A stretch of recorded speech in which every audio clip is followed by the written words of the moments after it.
안녕하세요, 예스맨입니다. 항상 구독과 좋아요는 저한테 힘이 많이 되고요. 네, 소중한 시간을 쪼개서 광고 한 편씩이라도 끝까지 봐주시면 정말 깊이 감사드리겠습니다.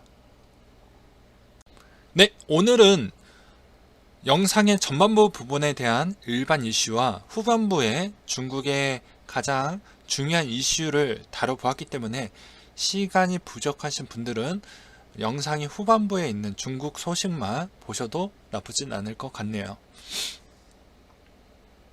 네, 첫 번째 소식인데요. 윌셔 피닉스 창업자가 비트코인 ETF의 승인이 낙관적으로 생각을 한다 라고 이야기를 하고 있는데요. 물론 이분 또한 본인의 생각을 이야기를 하는 것입니다. 그는 ETF 몇 가지 시스템을 통해 지금까지 문제들을 해결하고 있다며 기존의 비트코인 ETF와 달리 미국 국채에 동시에 투자하게 된다.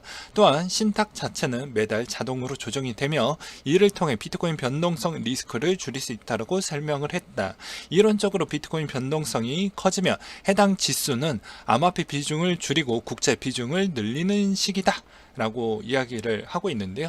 약간 보완적인 형태에 대한 상품을 좀 내놨다 라고 볼 수가 있게 되겠죠.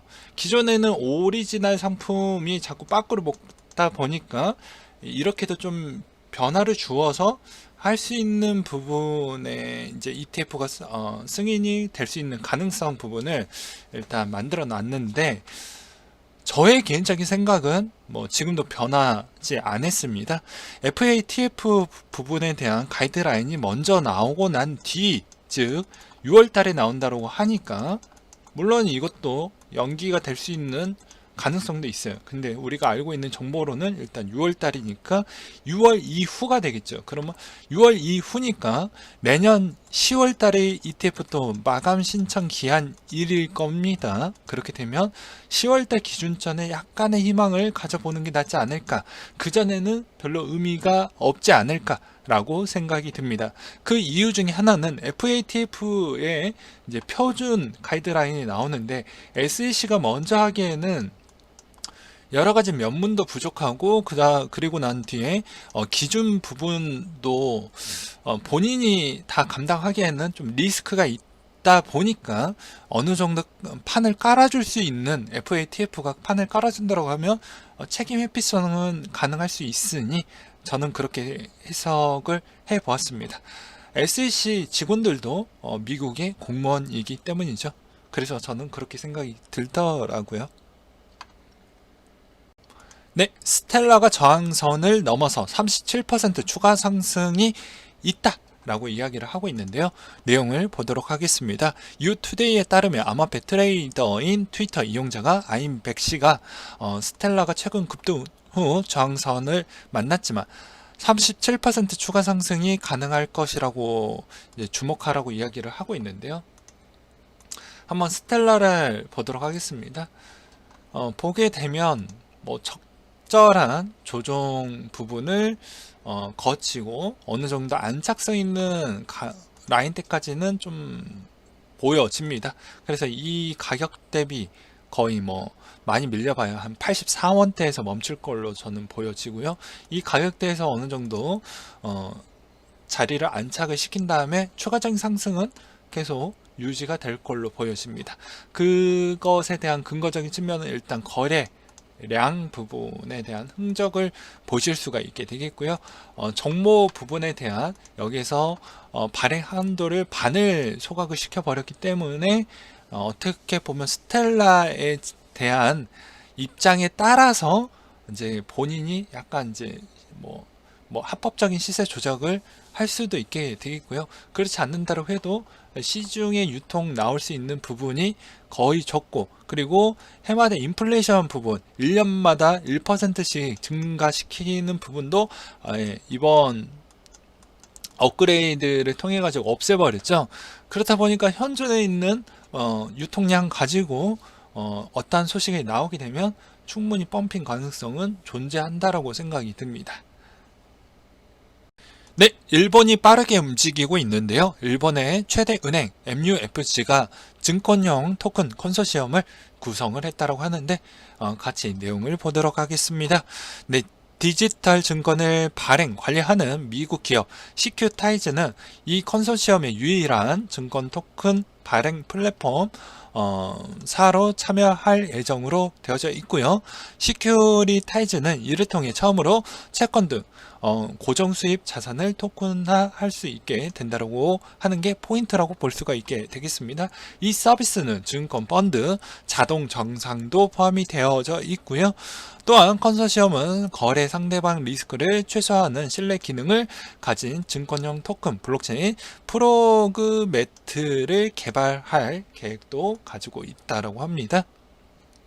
네, 또한 시큐타이즈 기업은요, SEC에 등록을 할 수 있게끔 공개 서비스도 내놨다고 하는데, MUFG, 노무라, 산탄데르에서 하나로 160억 달러 규모 투자 라운드를 또 유치를 했다고 합니다. 네, 미국의 SEC 디지털 자산 포함 271개 발행사항 증권 거래 중단시켰다 라고 이야기를 하고 있는데요. 내용을 보도록 하겠습니다. 이번 보고서에 담긴 디지털 자산 분산 원장 기술 케이스에 따르면 SEC는 디지털 자산 관련 31개 프로젝트에 대한 자산을 동결했다. 지난해 26개보다 증가한 것이며, SEC는 작년에 이어 올해도 디지털 자산 발행 업체들의 사기행각 영망증권법 위반에 대한 조치를 했다라고 밝혔다. 이 내용을 풀어서 해석을 해본다라고 하면요, 그만큼 SEC가 점점점 타이트하게 관리를 하고 있다라는 걸 알 수가 있게 되는 것이겠죠. 그 말의 즉슨 테더사도 기존의 주작 같은 짓을 할 수 없는 형태이다 보니까 지금 시장에서 주도하고 있는 건 계속해서 선물 거래소 비중이 상당히 높다라고 보실 수가 있게 되겠습니다.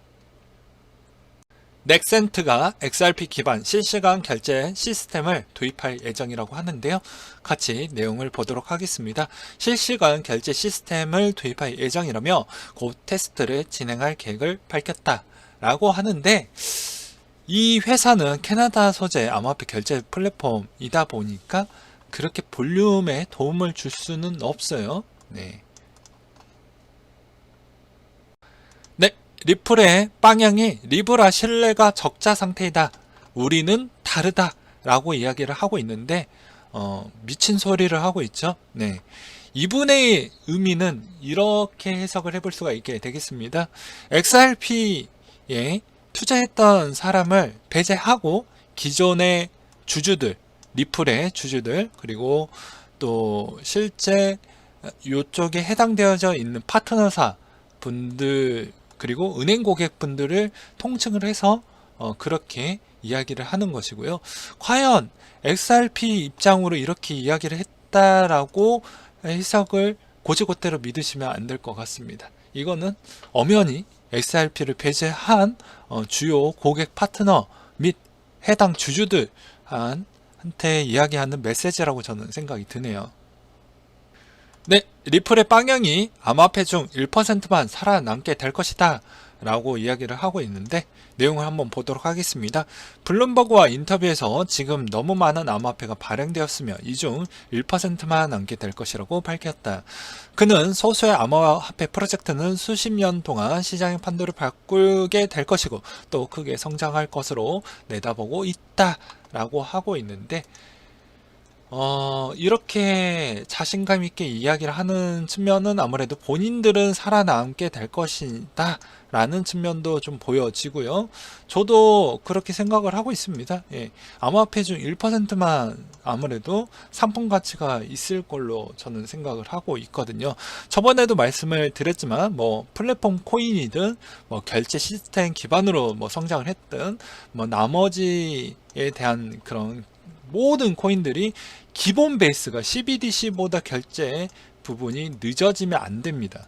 네, 속도나 뭐 기술력이나 이런 게 일단 CBDC 자체가 결제 부분에 최적화된 형태로 나오기 때문에 얘네들이 밀린다고 하면 이때까지 기술은 얘네보다 못하게 되는 것이잖아요. 그리고 거기에 이제 본인이 이제 요구했던 플랫폼 뭘 이렇게 다 DF 같은 걸 올려서 이제 가동시킬 텐데, 속도적 차이가 일반 지불 시스템보다 더 못한다고 하면은 그때부터 또 논란이 발생을 하게 될 것이고, 또 그때 되면 또 회사에 가치 훼손이 또 발생을 할 것으로 저는 생각이 되기 때문에 이런 이야기를 하게 되는 것입니다. 네, 테더가 2017년 비트파이넥스 고래시장 조작설에 전면 반박을 했다라고 하고 있는데요. 최근에 보고서가 뭐 테더 조작 부분도 좀 보인다, 뭐 이런 보고서가 나오긴 했어요. 네, 일단 이분들의 입장을 한번 보도록 하겠습니다. 5가지 측면이 이제 나와져 있는데요. 데이터 근거 부족, 그리고 논문에 관찰한 거래 패턴은 준비금과 약간의 테더의 발행과는 좀 무관하다라고 이야기를 하고 있고, 테더가 충분한 준비금을 보유하고 있다는 언급, 토큰 견제의 단일 플레이어 패턴보다 더 크고 복잡한 요인에 의한 움직임이 좀 있다. 지나친 단순화 형태로 접근한 거 아니겠냐?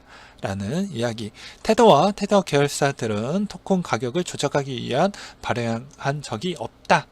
2017년도 12월 이후 테더 발행량이 4배 증가했으며 이는 조작이 아닌 테더의 효율성 및 수용성 확장에 따른 결과이다 라고 이야기를 하고 있는데요. 테더가 생긴 지는 2014년도 때 생겼습니다.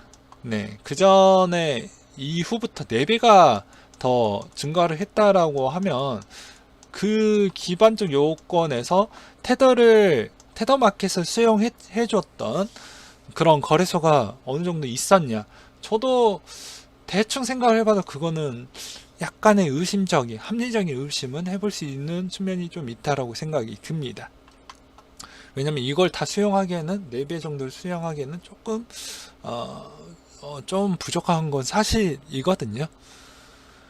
그렇지만 또 다른 측면으로 해석을 해본다고 하면 테더가 이렇게 방어적인 형태로 계속 보여주어야 됩니다. 이게 뭐 나쁘든 좋든 간에 상관없이. 왜냐, 저번에도 말씀드렸다시피 각 기관, 단체장 쪽은 테더를 계속 공격을 할 수밖에 없어요.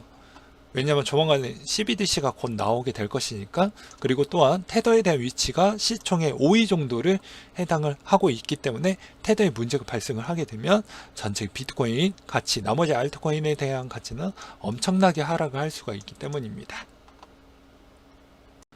그리고 테더는 앞으로 조작하기에는 좀 어려운 부분이 있습니다. 우리는 펌핑을 기다리고 있어서 테더의 조작도 저는 매우 긍정적으로 보고 있습니다. 네, 시세 기반형 형태, 우리는 많이 오랫동안 기다렸기 때문에, 그렇기 때문에 좀 해줬으면 좋겠다라고 하는데, 이것도 녹록지 못하는 게 SEC가 상당히 강력하게 모니터링을 하고 있고, FATF 또 강력하게 지금 모니터링을 하고 있고, 리브라 때문에 관심과 CBDC에 대한 관심도가 상당히 높아져 있는 형태이다 보니까 약간의 뭐 건덕지만 잡히게 되면 테더도 박살이 날 수가 있기 때문에 아마 전체 코인 시총을 높일 수 있는 주작질은 좀 어렵지 않을까라고도 해석을 해볼 수가 있게 되겠네요. 네, 장건탄이 우지한 비트메인을 괴롭혀 죽이고 있다 라고 이야기를 하고 있는데요. 뭐 요 내용은 중요하지 않고 요 내용만 보았을 때는 저는 이렇게 생각이 들더라고요. 또 비트코인 캐시에서 분쟁이 또 일어나서 또 이상한 짓거리로 인해서 쪼개지거나 뭐 이런 짓거리만 안 했으면 좋겠다라는 생각이 듭니다. 네, 러시아 당국이 비트코인 몰수 법 제안을 추진하겠다라고 이야기를 하고 있는데요. 말 그대로 추진 중입니다. 그래서 이 법안이 통과가 될지 안 될지는 그때 가서 봐야지 안다. 그래서 굳이 겁먹지 말자라고 설명을 드리고 싶네요. 네, 중국계 소식인데요. 19년도 11월 6일 날 나왔던 내용입니다. 네, 블록체인 기술 5가지 응용 시나리오라고 해서 나와져 있는 게 있는데 같이 보도록 하겠습니다. 디지털 통화 부분에 변화를 줄 수 있다. 우리가 흔히 알고 있는 그런 내용이죠. 네, 그래서 중국의 디지털 통화는 DCEP 2계층으로 운영체제를 채택을 할 것 같다. 중앙은행은 디지털 통화 일반 대중에게 직접 발행하지 않지만 중앙은행은 디지털 통화를 다양한 상업은행이나 법률 운영기관으로 이체한 후 기관이 대중과 교환하게 된다. 2019년도 8월 초 중앙은행은 하반기 화상회의를 개최해서 국가 법률, 디지털 통화, 연구 개발 속도도 높이고 있는 추세라고 되어져 있고요. 금융 자산거래 결제 부분이 앞으로 더욱더 간편화되고 괜찮아질 것 같다라는 그런 내용이 담겨져 있습니다. 또 디지털 정부 부분 더욱더 투명하게 거래할 수가 있게 된다라는 점, 그리고 비용에 대해서 절감이 되고 세금을 보다 합리적으로 쓸 수 있다라는 거에 대한 언급이 들어가져 있고요. 보증금 보완성, 우리가 흔히 알고 있는 뭐 부동산 사기, 뭐 이런 계약 사기 부분이 많이 있잖아요. 그런 거에 대한 재산권 보호, 위조 방지에 대한 솔루션을 제공을 함으로써 그만큼 방어가 되고, 이 부분이 좀 우리한테는 좀 영향을 끼칠 걸로 보여집니다. 보게 되면 식품, 의약품, 농산물, 주류, 뭐 기타 분야에 널리 사용할 수 있다라고 되어져 있기 때문에 여러 가지에 대한 정부 또는 기관과 기존에 있는 코인 회사들과 뭐 제휴를 맺을 수 있는 가능성이 존재할 수가 있기 때문에 이 부분을 좀 크게 볼 수가 있게 되겠고요. 그리고 데이터베이스 부분을 좀 보실 수가 있게 되겠습니다.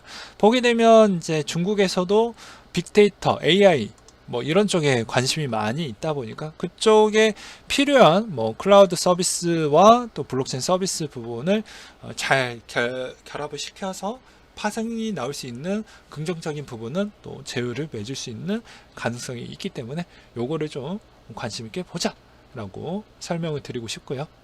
네, 인생의 블록체인이라고 나와져 있는데 또 11월 5일자에 나왔던 내용입니다. 보게 되면 우창시에서 실제로 생산된 우창쌀을 사십니까? 기부한 모든 자선단체 어디까지 갔습니까? 은행과 문학이 끊임없이 금지되고 있습니다. 당신이 모르는 블록체인 영역에 조용히 해결되고 있습니다. 뭐 이렇게 이제 번역이 나와져 있는데 중요한 내용만 찝어가지고 설명을 하도록 하겠습니다. 보게 되면 뭐 QR코드를 통해서 여러 가지 형태로 블록체인을 활용할 수 있는 범위가 크다라고 보실 수가 있게 되겠고요.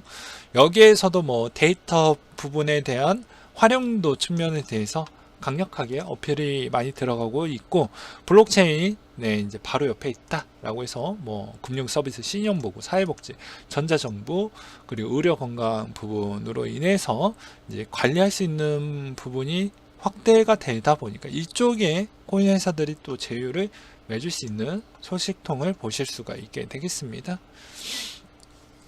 그렇기 때문에 아무래도 중국 쪽에서는 어느 정도 선까지는 그래도 받아줄 수 있는 코인 회사들도 있지만 받아주지 못하는 코인 회사들도 분명히 존재를 할 수가 있으니 그 점은 좀 참고하셨으면 좋겠고, 일단 받아줄 수 있는 가능성이 조금이라도 있으니 이 부분에 대해서 제가 말씀을 드리는 부분이에요. 네, 개발 블록체인 독립적 혁신 엔진을 강화하겠다 라고 해서 중국의 CPC 중앙위원회 정치국에서 10월 24일 날 공표하기도 했죠. 그 내용은 아마 알고 계실 건데, 여기에서 핵심적인 포인트만 제가 찝어가지고 설명을 드린다고 하면, 블록체인의 기술의 적용은 엄청나게 다양한 분야에 확장이 될 것이다. 이 내용은 아마 다들 알고 계실 걸로 보여지다 보니까 패스를 하도록 하겠고요. 이 부분이 가장 중요한 포인트라고 볼 수가 있습니다. 블록체인 분야에서 원천으로 독창적 혁신 능력을 강화해서 자체 제어 능력 부분을 만들어 보겠다. 공동 연구를 장려하기 위해 협업이라는 카드를 사용할 수도 있다라는 가능성 부분을 일단 열어놨습니다.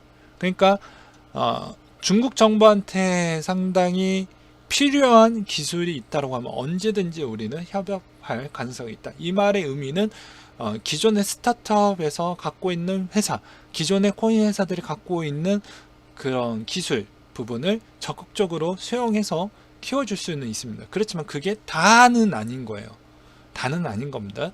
그렇기 때문에 이 부분을 확대적으로 해석을 했었을 때 저는 그렇게 좀 풀이 해석을 해 보았고요. 그것으로 인해서 약간의 가능성 또한 존재한다라는 걸 좀 알려드리는 바입니다. 그래서 블록체인 기술 부분에 일단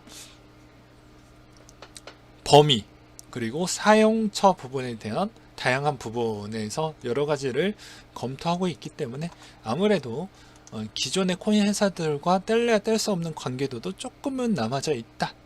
그렇지만 CBDC 부분과 또 별개로 이야기를 하는 거예요. 이거는 별개로 이야기를 하는 겁니다. 이것까지 접목을 해서 본다고 하면 당연히 코인 회사에 대한 입장은 기존 결제 시스템은 다시 기본 베이스를 항상 깔아두고 그것에서 파생된 알파 블록체인 기술의 알파 진짜 핵심으로 필요할 수 있는 그것을 무언가 하나를 만들어내야 됩니다.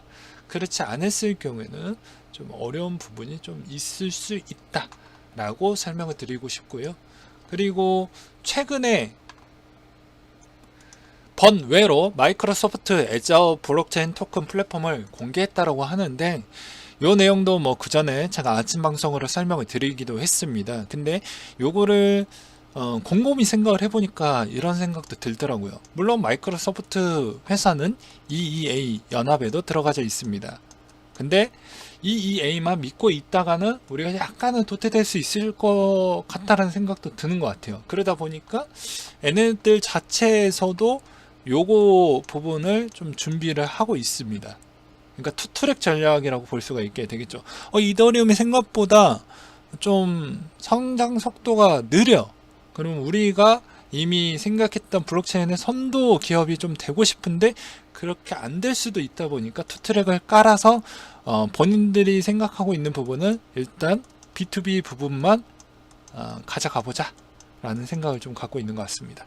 왜냐하면 블록체인 쪽에서도 일단 개인과 회사와 접목을 할 수 있는 부분이 트랜잭션이 많이 발생하기 때문에 이걸 속도를 다 커버하기에는 어려운 부분이 있다 보니까 일반 기업들은 이쪽으로 일단 타겟을 잡고 개발 착수를 하는 게 아니겠냐라는 생각을 갖고 있거든요. 그래서 여기에서도 기업력 토큰이라는 이야기를 꺼내고 있기 때문에 EEA 토큰 준비는 따로 생각하고 마이크로소프트에서는 얘네들이 갖고 있는 그런 토큰 준비는 B2B 기업으로 가져갈 수 있는 트랜잭션은 좀 어떻게 보면 더 적다 보니까 그렇게 또 준비를 하는 것 같다라는 생각도 듭니다. 뭐 쉽게 예를 들어서 설명을 드린다고 하면 뭐 어음결제나 뭐 나머지 뭐 기타 부분을 좀 보실 수가 있게 되겠죠. 뭐 그 부분은 뭐 그렇게 크게 볼 필요성은 없으니까요.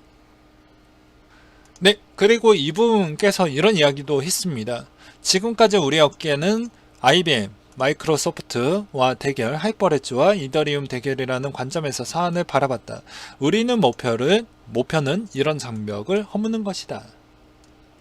네, ICO 스케줄에 대해서 한번 보도록 하겠는데요. 네, 11월 11일 내용을 보게 되면 이때 과연 CBDC를 할 것이냐 라는 내용 부분을 보게 되면 아직까지도 뭐 공문이 나와져 있는 건 없습니다. 네, 일단 공문이 먼저 나와야 그 냄새를 맡고 약간이라도 가능성이 있습니다 이렇게 이야기를 할 수가 있는데 글쎄요. 네, 아직까지는 그래도 보이지가 않고 있기 때문에 그냥 마음을 좀 비워두는 게 낫지 않을까.